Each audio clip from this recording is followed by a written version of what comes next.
नमस्ते दोस्तों। मैंने कल आप लोगों को शुकदेव जी की जो कहानी सुनाई थी उसका एक भाग सुनाया था। मैं अब आपको उसके आगे की कहानी सुनाती हूँ।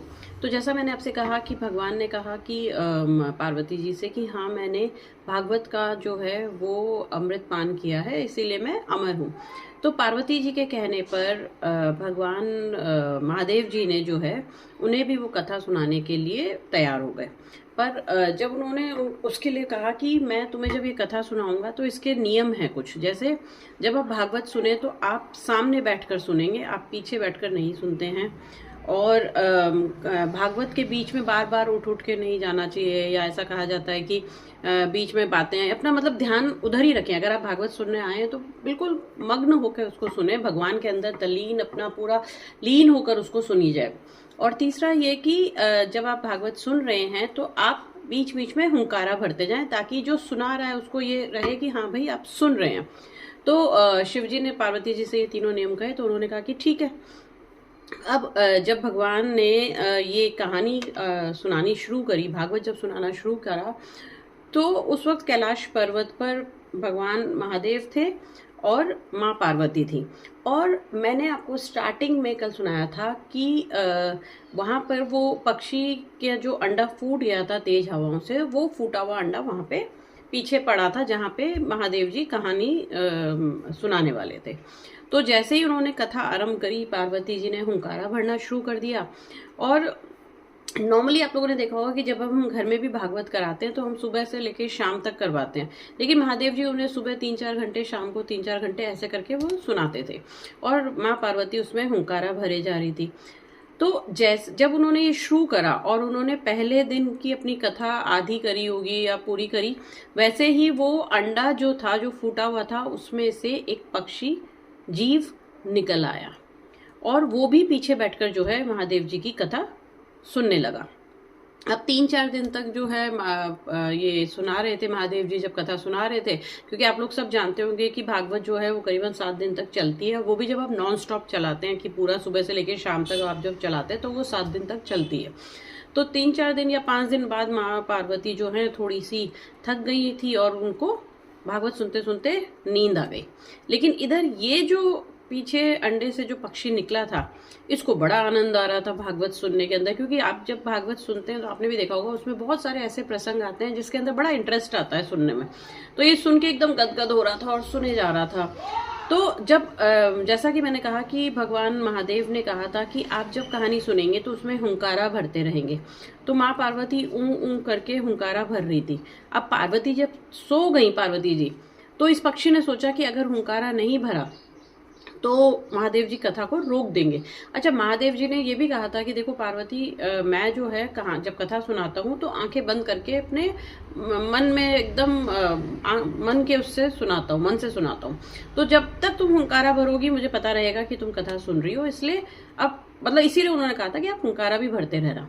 तो पक्षी ने सोचा कि अब महादेव जी को तो नहीं पता है कि पार्वती जी सो गई हैं, लेकिन अगर इन्होंने हुंकारा भरना बंद कर दिया तो ये रोक देंगे। तो पक्षी ने सेम आवाज, जैसे पार्वती जी ऊं ऊं कर रही थी वैसे ही उसने भी ऊं ऊं की आवाज निकालनी शुरू कर दी। अच्छा, मैं आपको एक और चीज बता दूं, शुकदेव जी, मतलब शुक का मतलब होता है तोता। तो ये तोता जो था, ये जो पक्षी था, ये तोता था, तोते का छोटा बच्चा था जो अंडे से निकला था। तो ऐसा कहा जाता है कि जब महादेव जी ने 7 दिन की अपनी ये पूरी कथा सुना दी और उसके बाद उन्होंने जोर से जो है बोला कि बोलो बाल कृष्ण जी की जय, तो पार्वती जी एकदम जो है नींद से जागी और उन्होंने बोला कि अच्छा अच्छा, उसके बाद क्या हुआ था, उद्धव जी का क्या हुआ, ये क्या वो पूछने लगी। तो महादेव जी ने कहा कि तुमने कथा नहीं सुनी? बोली कि नहीं, मुझे तो नींद की झपकी आ गई। तो महादेव जी ने बोला कि अगर तुम सो गई थी तो फिर ये हुंकारा कौन भर रहा था? तब उन्होंने जब पीछे मुड़ के देखा तो वो पक्षी था। तो उन्होंने कहा कि इसने ये जो है मेरे से कथा सुनी, उसके लिए कोई दिक्कत नहीं है मुझे, लेकिन इसने पीछे बैठ के क्यों सुनी? क्योंकि पीछे बैठ के सुनना मतलब ब्रह्म विद्या की चोरी करना है। तो महादेव जी त्रिशूल लेके उसको मारने के लिए दौड़े, लेकिन वो पक्षी था वो तो उड़ गया, वो कभी कैलाश पर्वत पे ऊपर आ जाए, कभी नीचे आ जाए, इस तरीके से वो पकड़ में नहीं आया महादेव जी के। उधर वेद व्यास जी भी बद्रीनाथ पे ही निवास करते थे, और वेद व्यास जी और उनकी पत्नी दोनों वहां रहते थे, और मतलब काफी उम्र हो चुकी थी पर उनकी कोई संतान नहीं थी। तब उनकी वाइफ ने उनसे कहा कि इतनी उम्र हो गई हमारी, अब हम बुढ़ापे की ओर हैं और हमारा अभी तक कोई जो है कोई भी बच्चा नहीं है या कोई हमारी औलाद नहीं है। तो उन्होंने कहा कि कोई बात नहीं, जैसी प्रभु की इच्छा।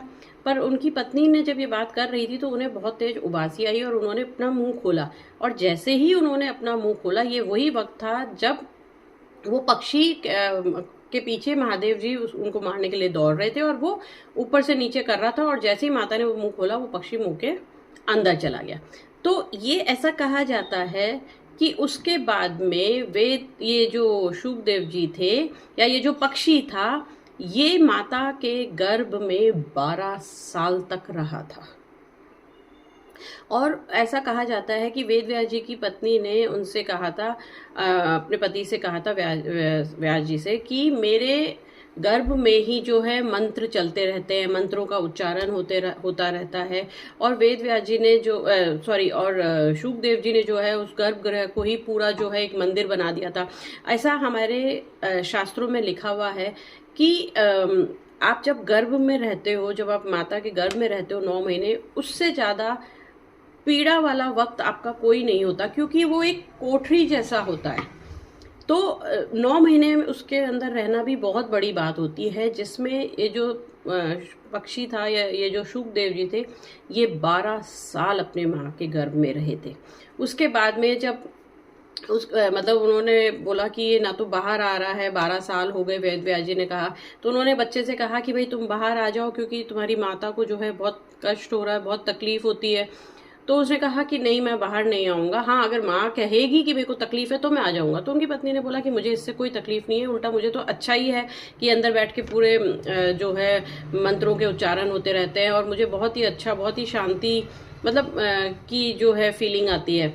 पर फिर उन्होंने बोला कि क्यों, तुम बाहर क्यों नहीं आना चाहते? उसने कहा कि देखिए प्रभु, अगर मैं बाहर आऊंगा तो मुझे जो है माया घेर लेगी, और मैं मतलब इस दुनिया के अंदर जहाँ जन्म और मरण होता रहता है, उस माया के अंदर नहीं पड़ना चाहता, मैं केवल अपने प्रभु की भक्ति करना चाहता हूँ। तो उन्होंने बोला कि मैं तुम्हें वचन देता हूँ कि माया तुम्हें नहीं घेरेगी। तो पर उसने कहा कि नहीं नहीं, आपके कहने से नहीं होता, अगर आपको ये वचन देना ही है तो आप मायापति जो नारायण है उन्हें आप बुलाइए, और वो अगर मेरे को इस बात की का वचन दे देते हैं कि माया मुझे नहीं घेरेगी, तो मैं गर्भ से बाहर आ जाऊंगा।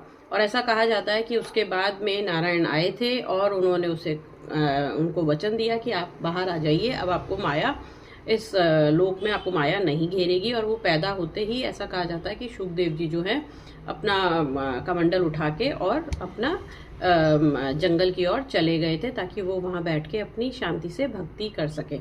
तो दोस्तों, ये मैंने आपको सुनाई थी शुकदेव जी की कहानी, एक ऐसे ऋषि की कहानी या एक ऐसे महान आत्मा की कहानी जो 12 साल तक अपने माँ के गर्भ में रहे थे।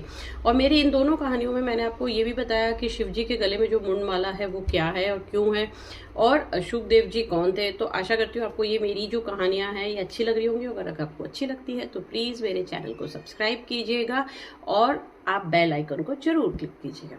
Thank you.